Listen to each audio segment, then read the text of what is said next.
नमस्कार दोस्तों, मेरा नाम है डॉक्टर सौरभ अग्रवाल। मैं लेप्रोस्कोपिक और लेज़र सर्जन हूँ। आज हम बात करेंगे एनल फिशर में। ये क्या होता है, कितने प्रकार का होता है, इसके होने के कारण क्या हैं, इसमें क्या क्या तकलीफ़ होती है और इसका इलाज क्या है। तो सबसे पहले बात करते हैं ये होता क्या है। तो एनल फिशर जब गुदा में कोई दरार या कट लग जाता है उसको एनल फिशर कहते हैं। ये सामान्यतः दो तरीके से डिवाइड होता है। एक तो इसके होने के कारण की वजह से और दूसरा इसकी ड्यूरेशन की वजह से। होने के कारण की वजह से ये प्राइमरी हो सकता है जब कोई कारण नहीं होता है इसके होने का, और ऐसे ही एक कट पाया जाता है एनल ओपनिंग पे। दूसरा जो कारण है वो है सेकेंडरी, और सेकेंडरी में कोई ना कोई ऐसा स्पेसिफिक कॉज होता है जिसकी वजह से एनल फिशर होता है।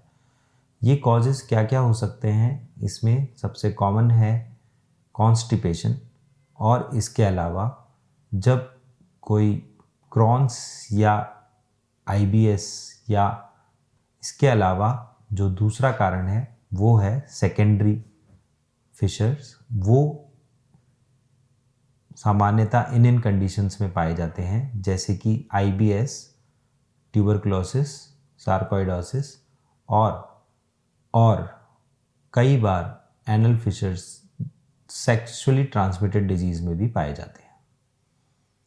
अब हम बात करते हैं दूसरा तरीका इसको डिवाइड करने का, जो कि है क्रॉनिक और एक्यूट।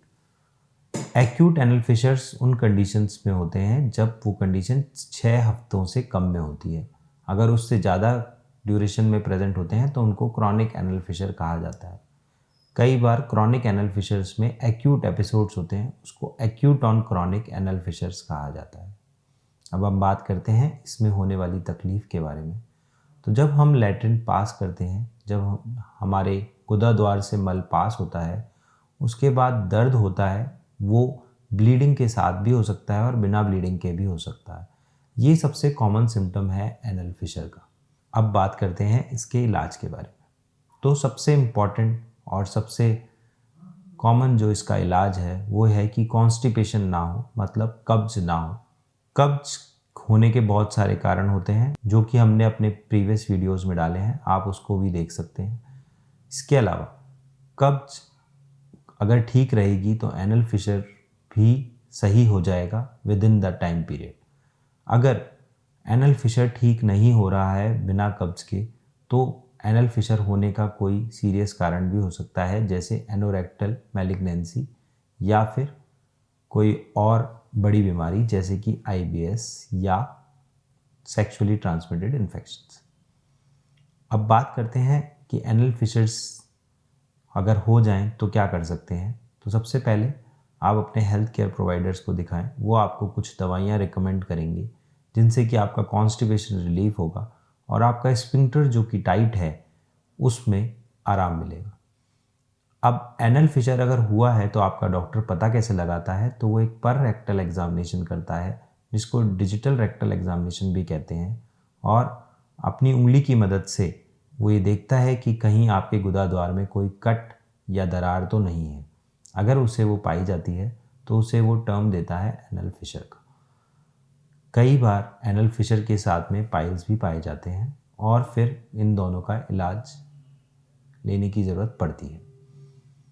अगर एनल फिशर हुआ है तो हम उसके लिए कुछ लाइफस्टाइल मॉडिफिकेशंस हैं जो कि कर सकते हैं, जिनसे कि हमें थोड़ा आराम मिल सकता है, जैसे कि पानी का ज़्यादा पीना, अपनी डाइट में स्पाइसी फूड्स को नहीं शामिल करना, और ऐसी वेजिटेबल्स और ऐसी फ्रूट्स को खाना जिनके अंदर फाइबर कंटेंट ज़्यादा हो, या ऐसी डाइट को अपनाना जिसमें फाइबर कंटेंट ज़्यादा हो, जिससे कि हमारी स्टूल थोड़ी सॉफ्ट रहे और जब हम उसे पास करें तो हमारे गुदा द्वार पे प्रेशर ना पड़े और फिशर ज़्यादा ना बढ़े। धीरे धीरे जब हमारा कॉन्स्टिपेशन रिलीव होता है तो फिशर अपने आप भी भरने लग जाता है।